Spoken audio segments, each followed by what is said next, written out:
Welcome to Supernatural Circumstances, the podcast where we take you down the rabbit hole into the fantastic world of the strange, the paranormal, and the unknown. I'm Morgan Knutson. And I am Mike Brown. It's time to dim the lights and settle in. Come along with us on this week's adventure. And this week we're talking to Kamran Pasha. He's an interesting cat. He's a screenwriter, but he's also a historian as well. He's a Sufi, which is really interesting. And if anybody's familiar with the poet and the philosopher Rumi, that is an example of a Sufi. Mm-hmm. And but Cameron's been involved in all sorts of things, including he's a screenwriter from Los Angeles. He was a writer and producer on the NBC series Kings, The Bionic Woman, and he was a writer for Sleeper Cell, which was Showtime Network's terrorism drama, which was pretty exciting. So a lot of people are probably actually familiar with him and might not know it.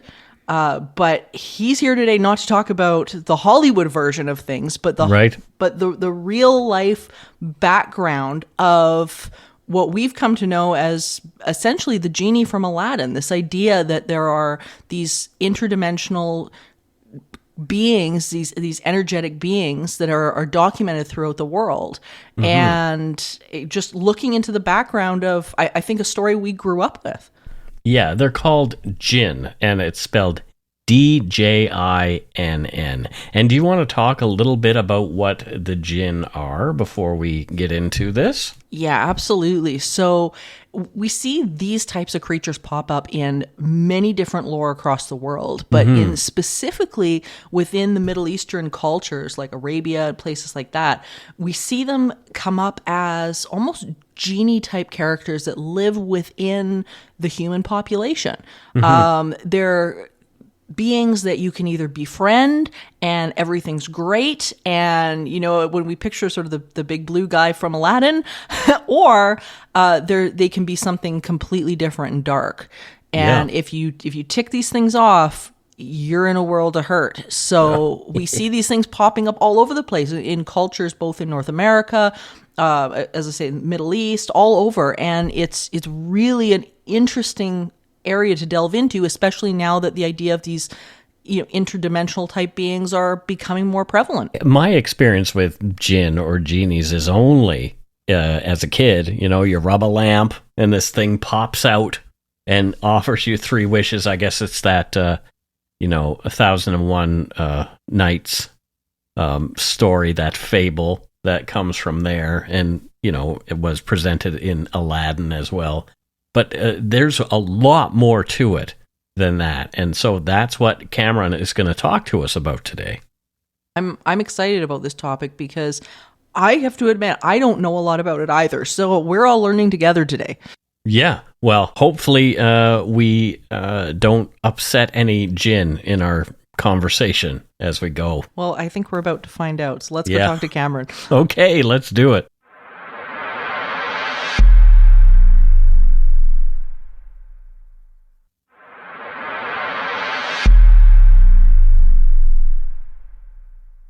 I am really excited to get into this conversation because it's so unique and it's so different. It's something that, Mike, you and I haven't even really talked about very much. No. Which is the history and the story of the Djinn. And Kamran, I'm really glad that you kind of brought this subject up when we were talking, and I thought this is such a great and informative thing to discuss on the show. So I'm really glad you're here. I'm excited and delighted to be on. Morgan, I'm glad we got to know each other. We first started connecting over Facebook during all the lockdowns and everything, and it's delightful to now connect with you and to come onto this wonderful podcast. I'm absolutely fascinated, obsessed with the paranormal world, and hopefully I can bring a little bit of unusual perspective coming from an Islamic Muslim background, and I can share what that background is. Why should I even be talking about this if you'd like? Well, so let me give a little bit of background for your listeners as to who I am. So my name is Kamran Pasha. I'm actually a filmmaker. I'm a screenwriter and novelist. director. I work in Hollywood. I've been working there for almost 23 years. I've worked a lot in television, and I've actually worked on some projects up in Canada. My show Nikita was a spy show we filmed up there in Canada, and I've been working in that industry for quite some time. And separate to my professional background, I happen to be a somewhat unusual in Hollywood because I'm a practicing Muslim, which is not common in this industry. To be any kind of person of any religious background and actually take that seriously is uncommon in Hollywood, and then to be Muslim is especially unusual. But also within the Islamic religion, I am a Sufi, which is what we would call an Islamic mystic, right? So if many of your listeners may have heard of Rumi, the great poet, I'm sure he's the best-selling poet in the United States. I'm sure he's a very important poet in Canada as well, and he's a 13th century Turkish Sufi poet who wrote all these incredible love songs about divine love that are so moving that even 800, 900 years later, people are reading him in English translations and making him the number one best-selling poet in the world. And so he's a mystic, and Sufism is the mystical branch of Islam. And Islam in general, we'll talk a little bit about it. We're not going to get too much into theology. We'll talk about the practical things of how it relates to the Jinn. But Islam in general, the Jinn is very central to the Islamic religion, and then we Sufis in particular deal with them a lot because we're already we kind of live in between worlds. It's kind of what the system is. I'm so fascinated to get into this a little bit because in one of my live shows, Ritual, where I talk about ritual exorcism and beliefs and things like that this has come up for me a number of times just in general, because there's so many different practices that have very, very similar phenomenon, which is something we can talk about a little bit later. But I think with most people, what they go to when they think about the Djinn and things like that is, the big blue genie from Aladdin.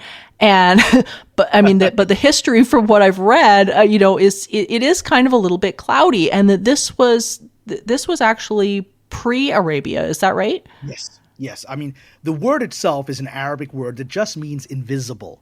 Jinn means hidden from the senses. That's what it means, right? And so it is a broad term that refers to any phenomenon that is metaphysical, that is not seen, except for, we'll talk about the difference between angels, because that's a very specific entity in the Islamic tradition. But yes, the word jinn is Arabic, and it's pre-Islamic. And so before the rise of Islam, which is the 7th century, already for hundreds, perhaps thousands of years, the culture of the Arabian Peninsula incorporated the jinn as part of its cosmology. They were seen as desert spirits, and a lot of them were named after, they'll have similar names to a lot of them, the pre-Abrahamic gods of the region, right? Before Islam, the Arabs were largely polytheistic. And so, often the jinn would be worshipped as gods or demigods, prior to the rise of Islam. And then with the rise of Islam, they were given a very specific category within a monotheistic Abrahamic religion, what role they play. But yes, they predate Islam, and it really is a term, to reflect these ancient beliefs of spirits that go back, to the Sumerians, to the Assyrians, to perhaps cultures that we've lost record of. But yes, so I mean, if you think about it, actually, if you look at the opening scene of The Exorcist, okay, one of my favorite movies, and William Friedkin, brilliant director, who passed away recently, God bless him. He actually, for one of my greatest moments on Twitter, when I was on Twitter, I'm no longer on Twitter or X, whatever it is. But when I was on, for one day I got a message, William Friedkin is following you, and I thought that can't be that William Friedkin, right? It turns out it really was William Friedkin. I have no idea. Oh wow! Why he followed me.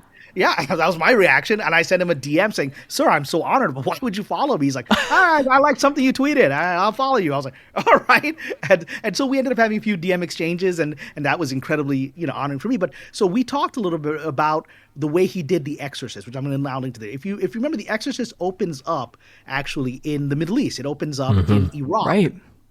In an archaeological dig, and there's the Islamic prayer call. And I actually asked him, I actually posited to him that I think you included the Islamic prayer call because the movie is bookended. It starts with that, and it ends with it echoing in the background after Regan has been exorcised the demon. Even though she's in Georgetown, you hear the Islamic prayer call. And I said, I think you did that because you wanted to show that the fight against evil spirits is not just Catholic. He himself was Jewish. It's not just Catholic. It's a worldwide phenomenon, and we all must unite against these evil forces. But what's interesting, and he agreed. He said, "Yeah, that was actually my intention," which is great. I understood William Friedkin's intention. But he also, if you look at the book, and it's based on the book by Blatty, who was also, he was actually William Peter Blatty was actually Arab Christian, right? So he's coming out of this heritage, right, as well, because Djinn is very much part of Arab Christian culture, and so he was coming out of that background. And if you look at the novel and how they do in the movie, it is actually the spirit that possesses Regan is actually an ancient Sumerian god, right? Right, Pazuzu, yeah. Pazuzu, right? And I think in this recent sequel that they're doing, I think Lamassu, who was Pazuzu's adversary in the ancient myths. So these were two like negative forces that were fighting each other, is theirs. But these would have been considered by the pre-Islamic, pre-Christian, pre-Jewish, Middle Eastern traditions to be gods, and then later, they were seen as real entities. They really do exist, but they're now qualified as not being gods within Islam, but being created entities, and we'll talk about what their powers can be.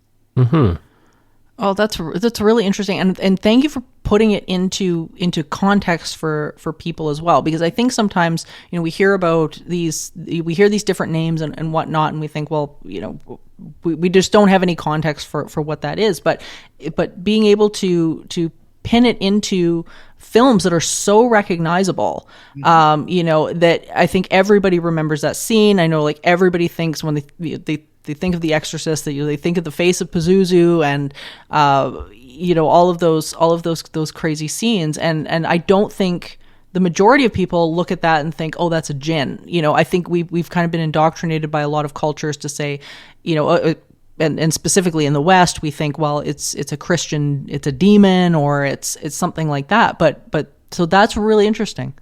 Well, let's use that word you use, Morgan, because the word demon is, because, Christianity, the New Testament is written in Greek. It's not written in Hebrew. It's not written in Aramaic, which was the language that Jesus spoke, right? It's written in Greek, which was the sort of high culture language of the region, because the Greek, it was Roman Empire, but Eastern Roman Empire was Greek at the time of Jesus. And so anyone who was well-educated spoke Greek, right? And so the New Testament is written in Greek. It's written in Koine Greek, a very specific kind of early Greek. And the word demon, as used in the New Testament, is the Greek word daemon. And daemon it does not inherently mean evil. Daemon, as the Greeks used the word, was Djinn. It was an invisible spirit that could inspire people. Plato spoke of having a daemon, and these great philosophers had a daemon that would be whispering great ideas to them. So the muses were like daemons. And so, and the word, because the daemons that are being referred to in the New Testament are essentially negative ones. Jesus is actually an exorcist, and one of the people don't realize is that that's his most common miracle. People don't realize that exorcism is his number one miracle in the Greek Gospels. That he's primarily an exorcist, then he's a healer second. It's a kind of healing, but he's out there driving demons out. And so, of course, the early church considered the only reference they have for the daemon as it's used is negative. So the word demon, as we've derived it, is inherently negative. But that's not how the Greeks used it. They used it to refer to invisible beings. And what's interesting is that these beings were thought to be able to whisper to you, put ideas into your head, right? Good or bad, right? Influence you. And that is exactly what they are referred to in the Islamic tradition. The Jinn are called the whisperers. Waswisu. They whisper into your heart. They can influence you for good or bad. That's exactly how the Greeks saw these beings. I love this conversation because this is going places that I was really hoping this conversation would go. Yeah. This is really neat. And I'm learning a ton. I mean, both Mike and I don't know a lot about this, so I'm just so glad we're like having this conversation. And, what I was reading as we were preparing for today was that these entities, for lack of a better word, often took the form of animals and things like that. And I thought that was really, really interesting. And when we think about animals and spirits and things like that, we think about like pagan nature deities who just gradually became marginalized as other deities took greater importance, and things like that. And we see this sort of overlay with nature in so many different cultures. Yeah. Can we talk about that a little bit? Because that's really interesting, because that's just not related to this, but in so many areas of various belief systems.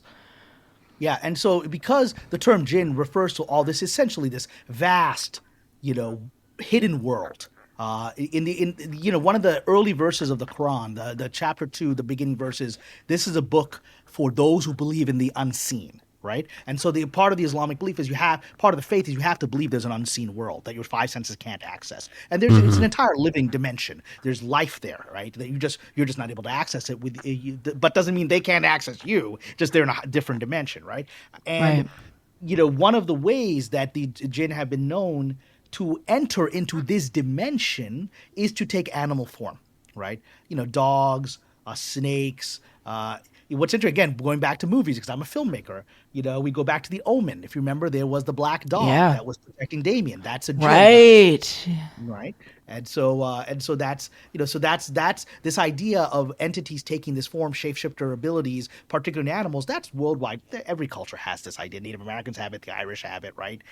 I believe the Fae can take these forms and other entities there. And so, elves of Northern Europe, every culture has this. And you could say, well, that's just because it's an archetypal idea that's in the part of human subconscious mythology. Or you could say human beings throughout history have interacted with these entities and have seen them take these shapes, right? And that's why every culture has them, right? I tend to go with the latter explanation, but I'll give you an example from the modern day. So one of my Sufi teachers, who was very, very holy man, very, very powerful figure.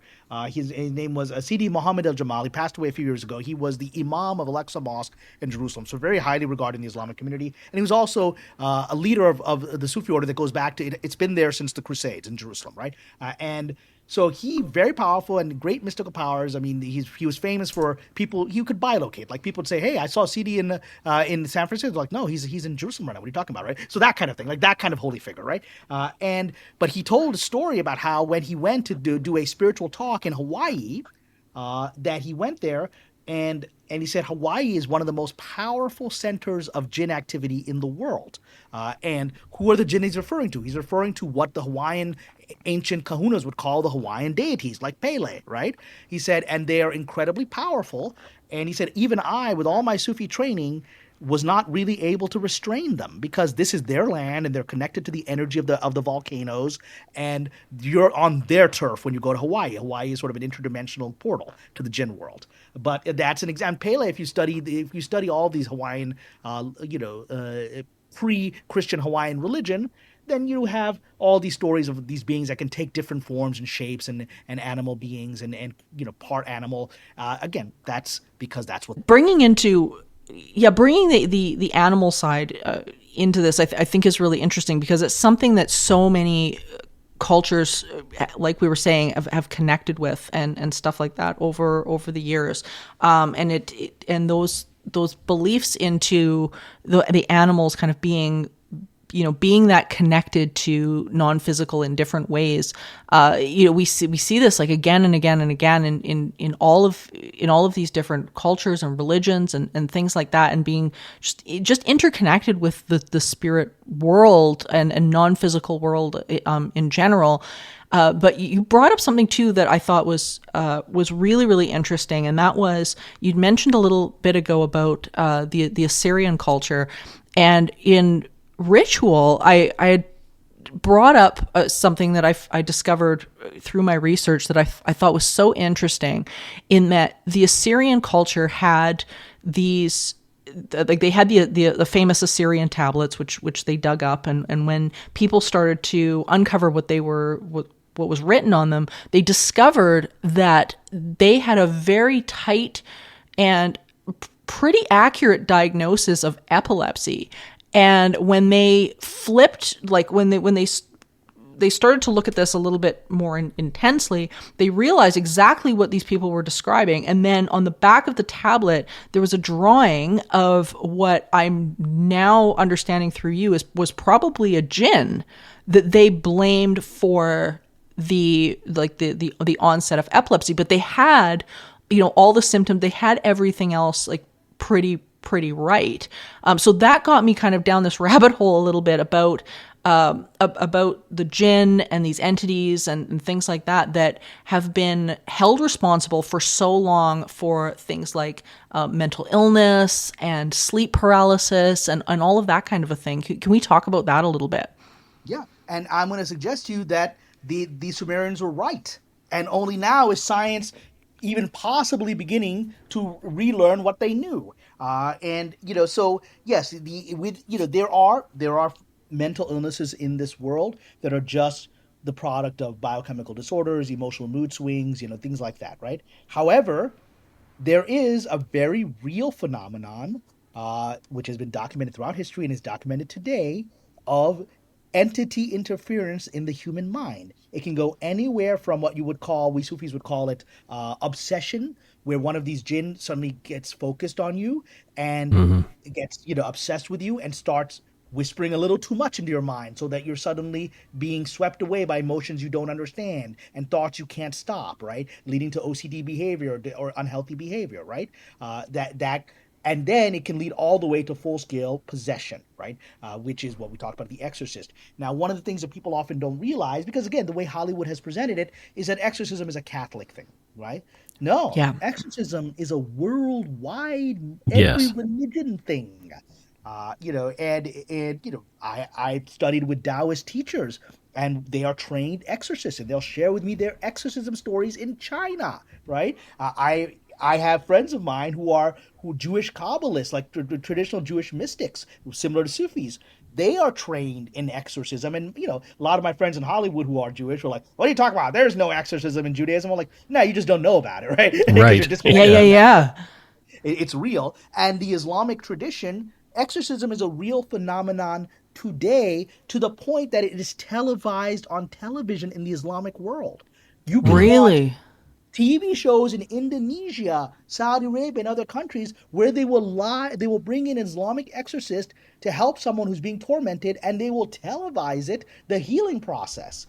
This is not unusual in the Muslim world, because it is considered part of the paradigm of reality, that there are mental illnesses that can be helped with medicines and things like that. In fact, in the ancient Islamic world, what we actually pioneered was a form of using music therapy. Like in the 12th century in Egypt, European nobles would send emotionally disturbed people to Cairo to get music therapy from the Sufi musicians there, who would heal them using vibration. And those were presumed to be largely just mental, emotional illnesses.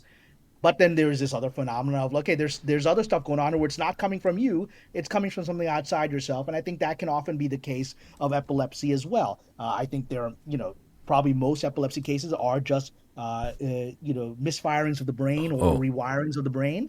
But I'm sure, I have no doubt, there are these phenomena of external entities interfering with how the brain is functioning. It's neat to hear this from a perspective of a different culture and whatnot, and just to see where the overlap is between, I think, the not only the West but these different areas and the comparative mythology and whatnot. I think this is just so fascinating.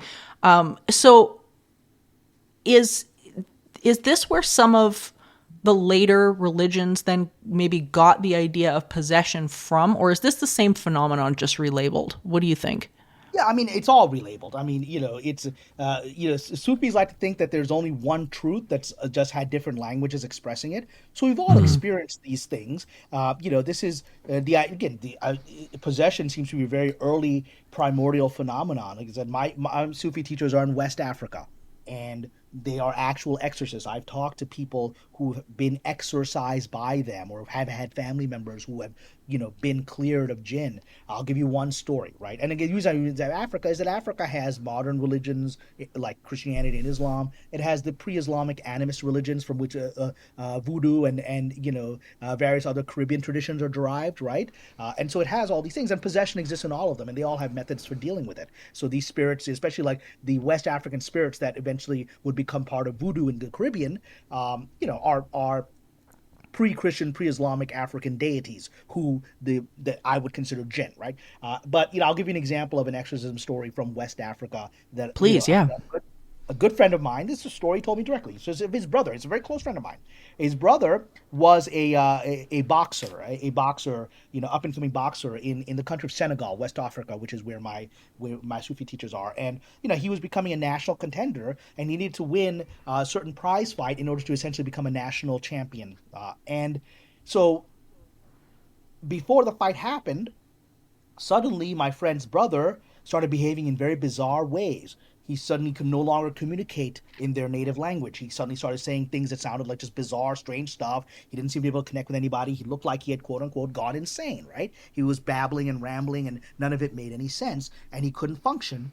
And so they brought in one of my Sufi teachers who said, "Oh, this is, you know, I know what happened here. Let me help." And so they did the Sufi Islamic ritual to push out a jinn, and he was exorcised. And so my friend's brother hadn't, he came up sort of like Reagan from The Exorcist. He Mm. awoke from this. He was in a trance for a week. He had no memory of what had happened in this week, right? All he knew is that.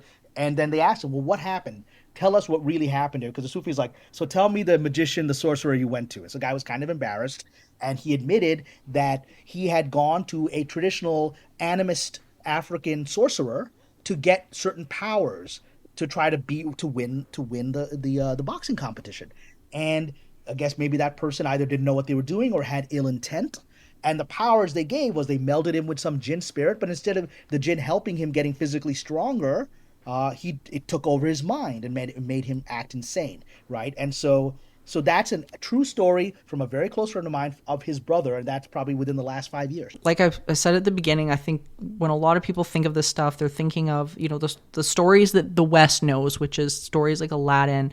Where did where did that come from? Like the genie and the lamp and the the three wishes and whatnot, because there just seems to be like this huge gap. Like how did this happen? Well, we Muslims are responsible for it, and you cannot thank a woman for it. Scheherazade, her 1001 Nights is how that story became Yeah. popularized in the West, right? The great story she told of Aladdin and Ali Baba and Sinbad. Sure. And Aladdin himself is central with the jinn helping him, right? But what she was doing was relaying the popular understanding. Again, these are not legends in the eyes of the Muslim world. This is a Yeah. real phenomena of a hidden world that maybe Westerners are either too blind to see or often mislabeling, right? But it's real, and so she's just telling stories that were funny thing is the Jin stuff isn't the fantastical stuff of the 1001 Nights. It's like the giant Right. birds, all the other stuff, right? The Jin stuff is considered, yeah, that happens, right? You got to be careful with this kind of thing, right? But yeah, so that's how it was popularized. But let me give you an example. So let me actually clarify what Jin is in the Islamic understanding, because we talked a little bit about sort of universal and pre-Islamic understandings of it. So let's talk now what it is, so that we can relate it to Scheherazade, and how that understanding entered into the 1001 Nights and then entered into our modern Blue, Genie, and Will Smith, and Robin Williams and all of that. So Hmm. the Islamic understanding is, and it comes right out of the Quran, the sacred text of Islam, is that before human beings, God had created two uh, races that existed before. The first race was the race of angels, who were made from light in the Quran. They're made of light energy. And then a separate race called the jinn are created after the angels, and they're made, as the Quran says, of smokeless fire. So they're essentially energy that doesn't give off smoke, so like plasma, right? And so that's the idea, and that's their actual life force, is that they're that form, and this is the interesting thing within the Islamic tradition. So the jinn were the original inhabitants of our world, our dimension, before human beings. And with the rise of Adam and Eve, and the rise of the human race, essentially we took this world from them and pushed them out, and they went into a shadow dimension to escape us. Okay, and so that is so. So even though the jinn are seen as having in the Islamic tradition, angels have no free will. So we have a different understanding than maybe our Christian brothers and sisters, who think of demons as fallen angels. That Lucifer was an angel who rebelled against God and his followers. They were cast out and became demons, the daemons, right? So the Islamic tradition is the angels don't actually have free will. They're more like robots. A Gabriel, Michael, they function, but they can't rebel. So, however, this other race that comes, which is sort of in between angel and human, which has, this made of this fiery energy, has free will. So the jinn had free will. And so the Quranic story is that when God first created Adam, he ordered all the angels and the spirits to bow to Adam as the highest creation. And the angels did so because that's what they do, right? Whereas, and this is the figure, he's called Iblis in the Quran. Iblis, the king of the jinn. And, there's many origins for the word. It could be related to the word diabolos in Greek, right? But it actually literally means, in Arabic, Iblis means he who despairs, he who has given up hope, right? And so Iblis is the king of the jinn, and he says, no, human beings are made of mud. They're made of matter. They are filthy. They're garbage. They're beneath me. I am a spiritual entity. I refuse to bow to them because unlike the angels, he has free will. And so he is cast out of heaven by God, and those of his jinn followers who agreed with him that human beings are the enemy are cast out, and they become the evil jinn. So in the Islamic tradition, there are good jinn. There are good jinn that acknowledge God. There are good jinns that are not the enemies of human beings, but because of their very nature, they are made essentially of fire. Fire is dangerous. Even if it's not your enemy, it is dangerous. If you put your hand into fire, even if fire is not trying to harm you, you're going to burn your hand, right? So the jinn are seen, even the quote-unquote good jinn, are seen as inherently metaphysically dangerous beings that you don't want to mess with, right? You leave them in their dimension, don't summon them, don't use witchcraft to bring them here, don't do any of this stuff, because once they enter your life is going to get disrupted in the same way that once you light a fire in the middle of your living room, there's a real chance you're going to burn your whole house down, even if your intention was just to get warm, right? And so that's their origin and their ability, because they are energy beings, because they are not made of the same matter as we are. They can, as a result, change shape. Like I said, shapeshifters become animals, other creatures. And they need to do that to enter into our dimension, because in their dimension, I guess they would be physical in their dimension. In our dimension, they're not. So in order to become physical, they have to take a form in our dimension, which are these various animal and other type of forms. But because they have this ability, this energy ability, they can shape shift not just themselves, but matter around them. So that is why they have the ability to, quote unquote, grant wishes. That's an old Islamic and pre-Islamic idea that the jinn really can, you can summon them, they can grant you wishes, but because what they're doing is they're not actually creating anything. They're not God. They're not creating anything. They're manipulating matter to create the illusion of something, right? And so as a result, they can grant you wishes, but usually those wishes don't work out because it's not real. So you can ask a jinn to please give me a chest full of gold, and you will get the chest full of gold, and a week later you'll open the box and it's been turned to stone because it was never gold in the first place. It took on that transformation temporarily. But the moment the jinn withdrew its energy from it, it returned to its natural state. So that's where the idea comes from, that they have the ability to create illusions, to change matter, and that they can, because they have this ability that we human beings normally don't, that sorcerers and others can try to tap into them and use that to create magical effects in this world. But there's always a price. Yeah. That makes a lot of sense. And what I really like too about this conversation as well is that something that Mike and I we've talked so much about on this show, is this blending of the idea of creating reality and our thoughts affecting matter and things like that. And I find it so interesting that in these various cultures, no matter which one we're talking about, there's this element of understanding about that, like even looking at the Bible when Jesus said, pray, believe it is yours, and it will be. All these little tidbits that come out of these various stories that say, that matter is malleable, that we can focus in a certain way and transform our world in various ways, that our thoughts affect reality. And it's really fascinating to me that even in such a story of Aladdin or the Djinn or anything like that, we see that repeated again. And I find that, I don't know, Mike, what do you think? I find that really interesting. We talk about it pretty much on every single show now, how there's such a crossover between all the topics that we cover, and they all have to do with the human mind, the human spirit, which is really, really, my mind is just blown ever since we've started talking to people and learning about different cultures and that kind of thing. It always comes back to the same thing in a way, which is very strange to me. I want to build on that for a second, Morgan. If I So what we are now getting to in paranormal investigation in 2020s that we are now in the West, is we're now catching up with what the ancient mystics understood, which is, like you said, Jesus said, if you pray and believe and accept. My Sufi master teaches that. He once told me when I was I wanted something really bad. He's like, the problem is you don't expect it. He said, just pray, expect that God has answered your prayer, and don't even worry about it, because your consciousness will manifest it when you expect it. If you are begging and pleading and hoping, you're not expecting it. And so he's like, well, then you're not going to manifest it. If you just ask God and then expect that it's been answered and don't even think about it again, it's been answered because your consciousness is related to it. So we're now getting to this point in paranormal investigation that we are coming to understand that our consciousness is not disconnected from the external world. It projects the external world. So all this phenomenon that we're talking about is inherently coming from within our own consciousness. Oh, I couldn't have said it better myself. When I wrote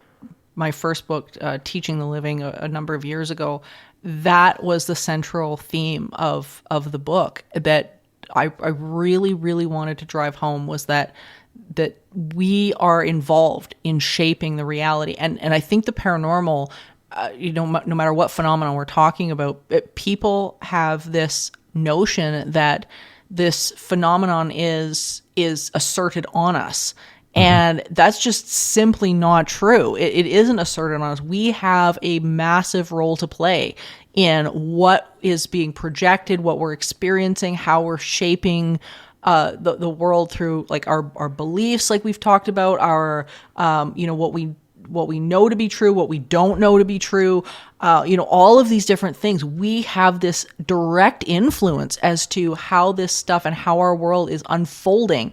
And so I'm loving the fact that you've brought that up, Kamran. Well, and as I want to link it again to the idea of where we are paranormal investigation. So what we're now getting to is the stage where paranormal investigators in the West are beginning to understand, or at least begin to theorize, that all of this seemingly discrete and disparate phenomenon, from ghosts, poltergeists, aliens, the fairy, the fae, to UFOs, to all kinds of stuff, Bigfoot, Loch Ness Monster, that all of these things that we thought were discrete, unusual paranormal phenomenon may all be manifestations of the same thing, that they may all be interdimensional phenomenon rather than physical phenomenon. And guess what? That's exactly what the mystics and the Islamic scholars have been saying. The jinn are interdimensional by nature. So a Muslim would say, yeah, of course Bigfoot's real. That's just a jinn taking that form.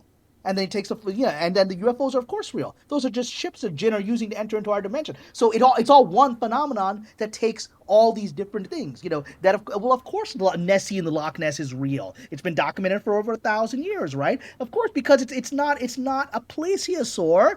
It's a jinn taking the form of a serpent. That's all it is. And so now we're getting to a place where more and more Western paranormal investigators are beginning to think this is all one phenomenon. Yep. Yeah. Oh yeah. Yeah. Yep. Mike, you would talk about Chris Auerbach, and we just had a conversation with him about UFOs and this. Exactly, this exact same thing. And if even Matt Baglio, who studied the Catholic rite of exorcism, he too is coming to that same camp. It's very, very telling that the entire world seems to be moving toward this one idea, which in a way it's kind of comforting because our ideas have been so disparate for so long.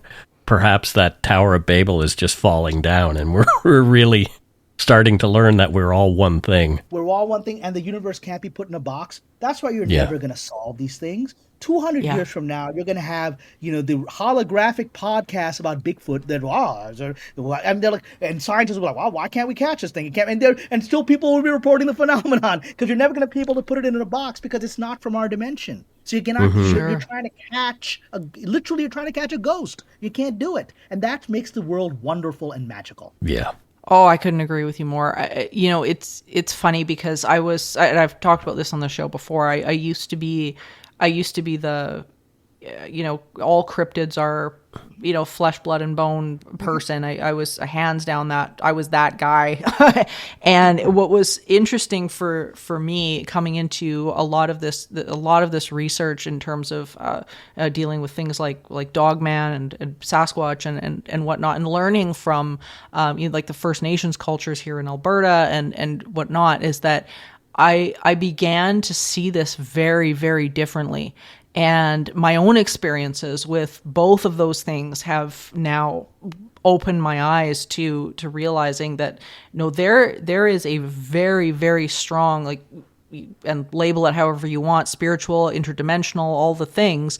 There's a non-physical component to this, like everything in the world. I mean, everything's got that non-physical component. It's just a matter of where do each of these things sit on that non-physical spectrum. I mean, we touch things and we think, well, that's physical, well, therefore that's real. But I mean, we know if we look under the microscope, that's just not the case. I mean, everything is there. It's not there. Energy packets. That's all that's there. Exactly. Yeah. And it's like, so it makes you wonder, like, where are we on the spectrum? And things like spirits and or Djinn and, all of these different things, maybe they're just further down the spectrum than we are. But I mean, there's such a massive part of us, I think, that is non-physical. And I think once we allow ourselves to acknowledge that non-physical part in ourselves, it makes some of this other stuff begin to make a little bit more sense too. Mm-hmm. So on that, let me say, so I want to link it now to this. We've talked about it already. I want to bring now personal experience. So I have now come to have direct personal experience that consciousness, at least my consciousness, can provide me experiences that are paranormal. And the most amazing example of that, which I never in my life expected to happen, because I've been investigating paranormal first as a Sufi, and just I go off on these ghost hunts and have fun and all that stuff. And I've had strange experiences and caught interesting EVPs, all that. But I never expected this. So in 2019, I saw a UFO with my own eyes for the first time. Right, and it was a UFO. It was not a drone. It was not an airplane. It's not a satellite. I mean, and the what happened was I was in the Atacama Desert of Chile. And I was there with a tour group because that was the year they were having the solar eclipse. I was there to watch the solar eclipse in the desert with a tour group, and I saw it. It's amazing. If you haven't seen an eclipse, it's a life-changing experience to see with your own eyes. Mm-hmm. So that was wonderful. And after the eclipse was over, we hung out in the desert as a group, had a picnic there, and then we're going to drive back to Santiago, Chile, where our hotel was. So we hung out there for a couple of hours because it had been an afternoon when the eclipse had happened, and the sun was going to set afterwards. And then I just turned to one of the people on the tour and said, I suddenly remember something. Atacama Desert is the most famous sighting spot for UFOs in the whole world. The Chilean government has an open X-Files program, government program to where you can report things, and they did that because so many military pilots were seeing strange ships and phenomenon over the specific area of the Atacama Desert. They're like, something's happening here. And so I was like, wow, it's interesting. We just happen to be in the area, and I hadn't really realized it the whole time, when people see UFOs all the time. And I just said that without thinking much about it. And so about an hour later, we're all getting back on, the sun has set, and we're all getting back on the bus to go back to the city. And I got on the bus, and then I think I'd left something out. Oh, I forgot something out in the sand. I'm going to get it. So I step off the bus, and the moment I step off the bus, I see it. And I'm sure you've all had this experience where your body reacts to something before your mind can. Yes. Right? Yep. Uh-huh. Yes. So my body, before I could react to what I'm seeing, my body went into fight or flight mode. My heart started pounding. And the words came out of my mouth. What the hell is that? And I wasn't even know why I was saying these things. Then my brain processed what I was looking at. So right above us in the desert was this brilliant red light that looked like a strobe light floating about 100 feet above us. And the sky is perfectly clear. It's not a helicopter. There's no sound. Even drones make sound. And it's just right above us. It's incredibly bright. It's illuminating the area. I'm like, what is this thing? But it was something that my body knew shouldn't be there and reacted with this fear reaction, right? But I stepped out to see, and I saw two other people standing there, a man and a woman, and they were gazing up at it in complete awe. And we're staring at it, and it's bright, and it's not flashing like, airplanes and others have to have flashing lights, so they're differentiated from stars, so you don't have an air crash in the sky, right? So it's just a bright, unchanging light. incredibly bright, and then suddenly it changes instantly from red to green. Suddenly it's green, right? And it's still hovering there.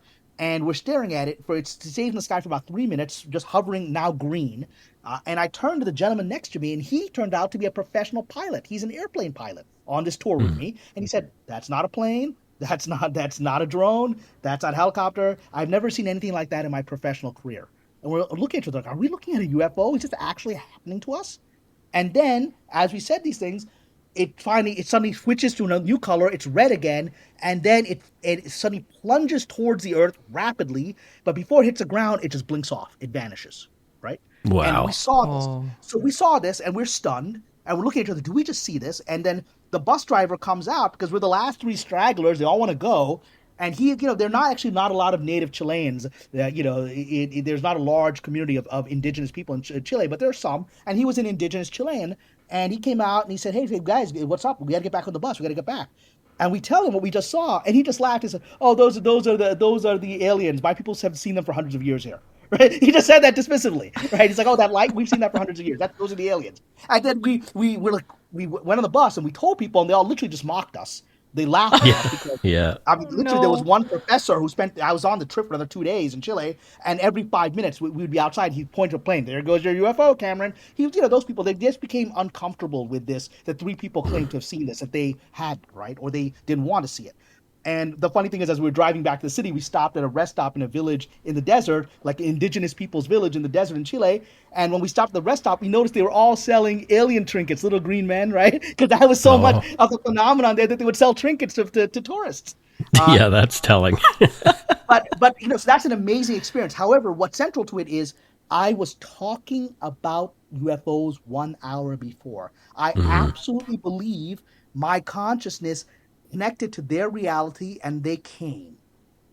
Yeah. Oh, that's beautiful. That's beautiful. And I'll add. And then I asked my Sufi master. About this, and he said, "Oh, those were the Djinn." And he said the Djinn portals open during solar eclipses. So that's what happened. They came in through a portal during the eclipse. That's what he told me. Oh wow. I'll add to that before we wrap up here, because I had a experience and have had experiences like that in Alberta, but not with UFOs, but with other entities here. And I've had that as well, where I've been out in different parts of the woods here in Alberta. I mean, we've got sort of a very similar terrain we've got prairie, and then we kind of have like this sort of Alaskan kind of territory. And I've been out in the deep, thick woods out there. And what I found in my cryptid research, is the spiritual side of it, is that setting the intention before I go out, and setting that intention so that I'm coming in not only in a form of presence, like just, I'm not looking for evidence. I'm not looking for, that next thrill. I'm just going to experience and being present, setting that intention, and then going out. I have had experiences more often than not, following that method than anything else. And Mike, you and I, we talked a bit about this earlier today before this, and it's so interesting, Cameron, that you sort of bring this up, because I can relate to this, like absolutely relate to this, and it's phenomenal. And so many people, they go out, I think, in search of these things, but like you talked about on the show, that's simply the wrong state of being to be in, because if you're in search of it, you haven't found it. Right, exactly. I wasn't looking to see a UFO. I was just aware that this is the area where they are seen. And so as a result, I embraced the reality of this is UFO land, and as such, they opened. Yeah. Yeah, complete non-resistance. And we see that in parapsychology as well, where most people that have spiritual experiences or see apparitions, or, have something go on with their loved ones passed away, and then they experience their loved one again, most people are in a state of allowing, whether they're, doing the dishes, they're kind of letting their thoughts wander, they're watching TV. And just in the same way, when people are seeing things like Sasquatch or Dogman, they're driving in their car, they're kind of doing mindless things. A lot of, hunters, they're kind of kicking back on a tree stand. They're in this just state of allowing. And all of a sudden, this stuff starts to come through, and it's just, I love this conversation. Kamran, thank you so much for this. Thank you. I'm delighted to come back on. A lot more crazy stuff I can share from the Islamic, mythos, and I just think your podcast is wonderful, and I'm honored that I got a chance to be on it. Awesome. Where can people find you if they're looking for you?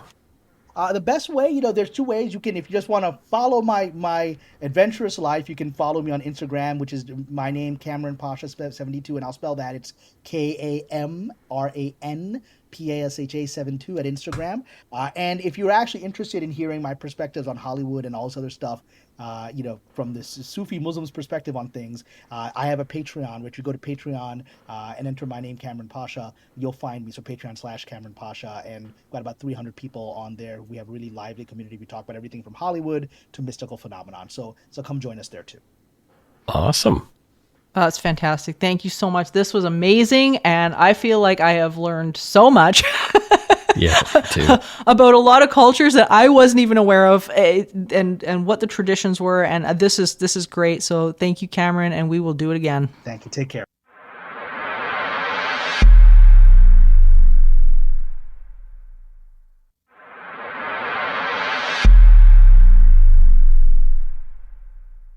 I want to learn more. Just to pull back the curtain a little bit, I'm reading a book called The Golem and the Genie, which is based around the Golem, which is the Jewish entity, and the Genie, the Islamic entity, and how these two interact with each other. And it's actually a love story, which is fascinating. So, oh, that is fascinating. Mm-hmm. I have not heard of that. Yeah, it's worth reading. That's really fascinating, because I think there are so many stories that, for at least the Western culture, that have really been lost around this area, and we hear a little bit more about these types of creatures in the form of terms like skinwalker. We've talked about Skinwalker Ranch, these sort of shape-shifting beings that seem to interact with our dimension, and we don't quite understand it. So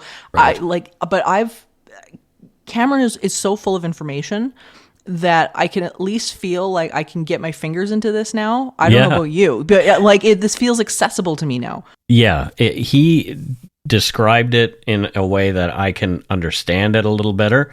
And like I say, it makes me want to learn more. And because I'm reading this one particular book by Helene Weckler, it's even more interesting to me because, I want to learn about every single topic that we talk about. It's kind of funny. Like, I have only so much time in my day. I mean, we were talking a bit before we started recording that, I'm doing edits for my second book, and I am planning my third. I'm writing Dark Poutine. I'm working on some other projects as well as Supernatural Circumstances. And I'm like, why is there only one of me? Right? And why can't I just focus on all this cool stuff that we're learning all the time? And, but, I'm happy to be so positioned to be able to do the jobs that I do. But yeah, I just wish I could go down rabbit holes with these things. Well, maybe you need to start making some friends with some genies and start making some wishes. Make wishes for time to slow down so I can make better use of it. Or more time. One or the other. Yeah, I'm hoping I have some time left. I mean, I'm only 55 this year. Well, this subject to me is so cool because just like many of the others that we've covered, we get a glimpse into these various cultures and to get a cultural understanding of some of this phenomenon where, we're so plugged into the Western explanations of things. Mm-hmm. And what I love about conversations like this one is that we get to take a look at this phenomenon, which we have seen in other cultures and other religions and things like that. And we get to have a new take on it and a far older take. than the labels that they've been given maybe, in more recent years. And so this, to me, these historical lessons, this is where we really have to be able to understand that folklore itself, there is truth to this stuff. Like there is some truth somewhere in there, and that everybody's got a story in order to try to explain the phenomenon. I love this stuff. I'm so grateful that we even made the approach to start to talk about these things, and now we get to talk about it with a whole bunch of people. So it's really cool. It's really amazing, and Kamran was just, as I say, yet another person that's made me feel a little bit more enlightened than I was. Yeah, and so we'll share some links about where to learn more about Kamran, and I'll share the title of that particular book that I mentioned in the show notes. Well, that's fantastic, and I really hope people kind of can open their eyes a little bit more to outside of the West in terms of looking at this stuff, because it really does shine a different light on it. And I don't know, that's what I hope that people get out of stuff like this. That's what I'm getting out of it. Me too. Yep. Thank you for joining us on this eerie expedition, dear listeners. And remember, the line between the natural and the supernatural is often a thin one. Until next time, stay curious, friends. Supernatural Circumstances is a co-production of Entity Seeker Paranormal Research and Teachings and Good Egg Studios. This podcast is part of the Curious Cast podcast network. Theme music by Corey Johnson of Catalyst Records in Edmonton, Alberta. You can learn more about Morgan Knudsen at entityseeker.ca and learn more about me, Mike Brown, and listen to my show, Dark Poutine, at darkpoutine.com. Feel free to email the show at supernaturalcircumstances@gmail.com.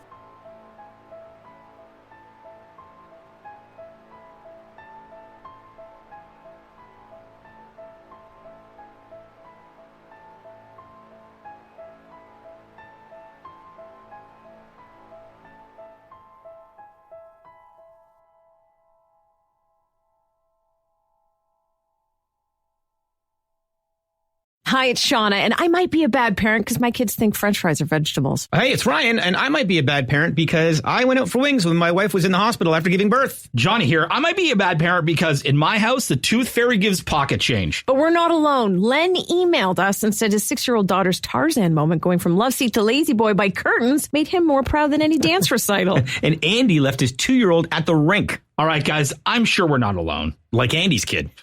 For stories and confessions like this, make sure you check out our podcast. It's called Bad Parents, and it's available wherever you get your podcasts. I left a glove at the rink.